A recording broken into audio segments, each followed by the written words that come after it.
Hola, buenas noches. Mi nombre es Olga Jessica Muñoz Hernández. Estoy en el tercer semestre en la Facultad de Organización Deportiva. Mi matrícula 1935612. Hola, yo soy Delia Catalina Rodríguez Gutiérrez. Mi matrícula es 1066616. Somos alumnas del tercer semestre. Estamos en el grupo 301 en la Facultad de Organización Deportiva. Este es el producto integrador de aprendizaje de la materia de Fisiología del Ejercicio, que está a cargo de la profesora Blanca Estrella Chávez Aguilar. A continuación vamos a hablar un poco de la capacidad motriz.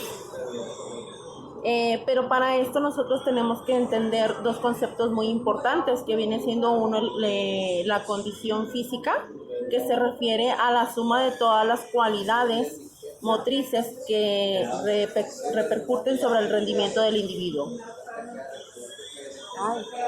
Y el otro vendría siendo acondicionamiento físico. El acondicionamiento físico es el entrenamiento sistemático de las cualidades físicas con el objetivo de aumentar el rendimiento, mantenerlo o disminuirlo. La capacidad motriz, en este caso, según Mano, son las condiciones motoras de dos tipos endógenas que permiten la formación de habilidades motoras. Sí. Según Cadierno Matos, las actividades físicas que requieren determinadas capacidades motrices, y es durante la ejecución de esas actividades físicas que el individuo desarrolla esas capacidades. Como definición de la resistencia, es la capacidad física básica de mantener un esfuerzo sin que se disminuya aparentemente el esfuerzo. Y existen varios autores que nos dan diferentes definiciones o diferentes conceptos de la resistencia. La resistencia es una capacidad compleja que tiene una gran importancia en la mejora del acondicionamiento físico en comparación de otras capacidades. Puede mejorarse mucho con el entrenamiento. Algunos de los efectos del entrenamiento de la resistencia podrían ser el aumento de volumen cardíaco.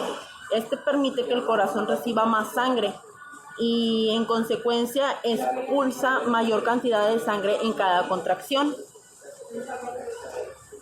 Fortalece el corazón, aumenta las paredes del corazón, así como el tamaño de las aurículas y los ventrículos. Disminuye la frecuencia cardíaca. Ello permite que el corazón, al realizar un trabajo más eficiente, bombea sangre con menos esfuerzo. También incrementa la capilarización. Aumenta el número de capilares de los alvéolos, lo que mejora el intercambio de oxígeno. Mejora el sistema respiratorio, la capacidad pulmonar aumenta. Optimiza la eliminación de sustancias de desechos. Se activa la función de los órganos de desintoxicación como el hígado y el riñón. Activa el metabolismo en general. Disminuye la grasa y el colesterol, fortalece el sistema muscular y mejora la voluntad y capacidad de esfuerzo. Otro concepto de la resistencia puede ser, en sentido general, que se considera la resistencia como la capacidad de realizar un esfuerzo durante el mayor tiempo posible, de soportar la fatiga que dicho esfuerzo conlleva y de recuperarse rápidamente del mismo, la capacidad de soportar los esfuerzos de larga duración. Así pues, este concepto reduce que la resistencia es una capacidad fisiológica múltiple en la que destacan los tres aspectos esenciales. La capacidad de resistir la fatiga es un aspecto. Número 2, la capacidad de tener una recuperación rápida. Y número 3, la resistencia no es más que un sistema de adaptación del órgano para combatir la fatiga.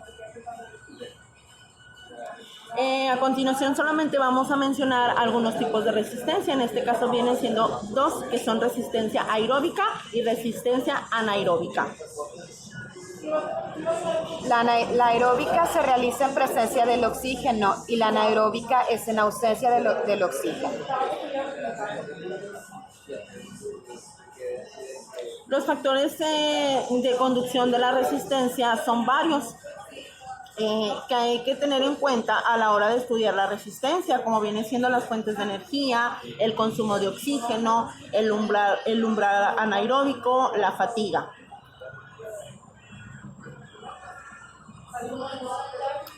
La vía aeróbica, en ejercicios de duración superior a los 2 minutos, el organismo recurre a la oxidación del glucógeno para obtener la ATP.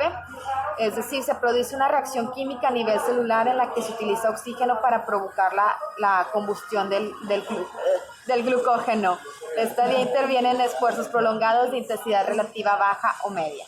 Es muy importante tener en cuenta que si trabaja en forma aeróbica durante muchos tiempos, se aumenta de forma importante la intensidad del ejercicio físico. Se entra de nuevo en la vía anaeróbica y láctica. Esto sería parte de un desarrollo hacia la resistencia. La resistencia aeróbica, también llamada orgánica, se define como la capacidad de realizar esfuerzos de larga duración y de poca intensidad, manteniendo el equilibrio entre el gasto y el aporte de oxígeno. En este tipo de resistencia, el organismo obtiene la energía mediante la oxidación del glucógeno y ácidos grasos. El oxígeno llega en una cantidad suficiente para realizar la actividad en cuestión. Por eso se considera que existe un equilibrio entre el óxido aportativo y el consumido. Las actividades que desarrollan la resistencia aeróbica son siempre de una intensidad media o baja, y en ellas el esfuerzo puede prolongarse durante bastante tiempo.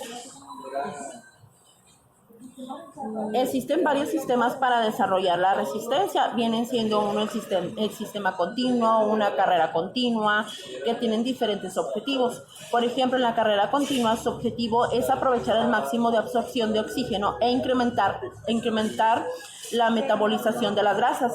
La intensidad del esfuerzo ha de ser constante y se debe mantener la frecuencia cardíaca entre el 140 y 150 pulsaciones por minuto, a una medida aproximada de 5 minutos por kilómetro. Suele utilizarse en las pretemporadas para preparar el organismo para los esfuerzos de los entrenamientos habituales. También se suele utilizar en las fases de calentamiento antes de iniciar alguna actividad física. Ya llevamos 7 minutos. Otro sistema puede ser el fraccionado, sistema interválico, las carreras de ritmo, etc. Por lo tanto, los sistemas de entrenamiento pueden ser enfocados predominantemente a un tipo de resistencia. Puede ser en resistencia aeróbica, como carrera continua, y entrenamiento total.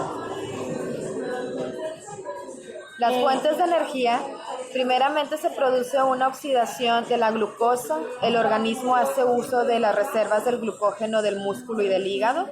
Se da una transformación de los aminoácidos por el hígado y comienzan a quemarse los ácidos grasos existentes como reservas energéticas de nuestro cuerpo. Ya por último, para finalizar, queremos mencionar algunos tipos de test que se pueden realizar para la resistencia aeróbica y anaeróbica. Solamente los voy a mencionar debido a que tenemos muy poco tiempo.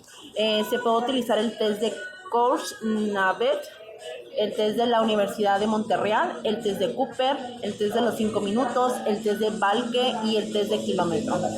Okay. Como conclusión, maestra, tenemos que la resistencia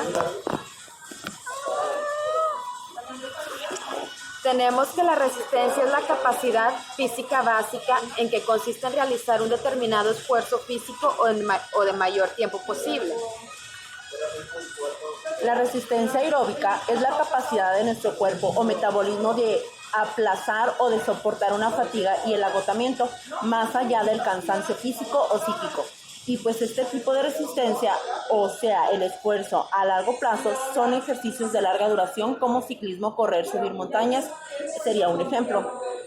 Hay otras dos subcategorías de la resistencia aeróbica propiamente dicha, que es cuando el consumo de oxígeno es suficiente para mantener la actividad física, que es básicamente los ejercicios que se habían comentado, donde el nivel de oxígeno para mantener estas actividades físicas por periodos de minutos hasta horas y obviamente cuando todo se refiere a término de capacidad o resistencia física. Hay otros dos tipos de resistencia, que viene siendo la resistencia anaeróbica, que se divide en dos partes, que viene siendo la resistencia anaeróbica láctica, que son los ejercicios súper intensos que duran a lo mucho 12 segundos, increíblemente pesados. Y la resistencia anaeróbica láctica, que son ejercicios que pueden durar tal vez de 2 a 3 minutos, que siguen siendo ejercicios intensos, pero pues pueden hacer un poco más de tiempo. La diferencia entre la resistencia aeróbica y anaeróbica es que la aeróbica el oxígeno es suficiente para realizar ese tipo de actividad y que la resistencia propiamente que se da por entendido. La otra resistencia anaeróbica, que es donde el oxígeno no es suficiente y el cuerpo tiene que usar otras vías metabólicas, no usa mucho el oxígeno como sustrato de energía. Entonces, por ende, usa otras formas como azúcar o el fosfocreatina como sustrato para producir energía, ya sea tanto en la resistencia anaeróbica láctica o la láctica. Para mantener esta actividad física, simplemente que el parteaguas de esta actividad es relativamente corto, o sea la aláctica es hasta 12 segundos y la láctica son a lo mucho de 2 a 3 minutos. Invariablemente del tipo de resistencia, los efectos principales es que aumenta la cantidad de hemoglobina, el número de glóbulos rojos también, el corazón se ensancha, las paredes hacia afuera, aumenta la red de capilares, o sea, las venitas más chiquitas aumentan, entonces obviamente hay un aumento de capacidad pulmonar o de capacidad respiratoria. Se podría decir que esos son los efectos más marcados cuando uno ejercita la resistencia, pues es probablemente la capacidad física más importante a largo plazo para mantener un óptimo estado. Así es, maestra, muchas gracias. De nuestra parte es todo. Que esté muy bien, buenas noches, bye. Escúchale. Ay.